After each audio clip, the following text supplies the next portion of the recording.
Kelly de LA Crafts. Hoy vamos a hacer maravillosos centros de mesa para bautizo para niña.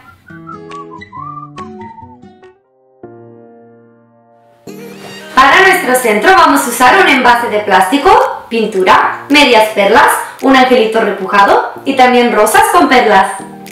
Nuestro primer paso será tomar el envase de plástico y pintarlo. Pueden escoger cualquier color que gusten.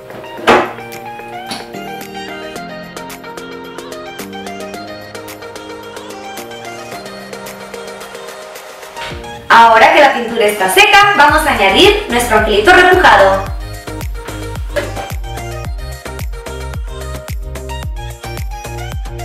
Ahora que el angelito está añadido, vamos a tomar las medias perlas, decorar alrededor del ángel y también la base.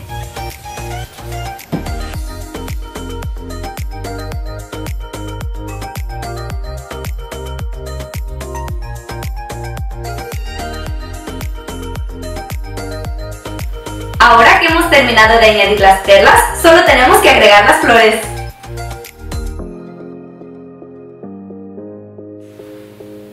Y ahí lo tenemos, un maravilloso centro de mesa para bautizo para niña.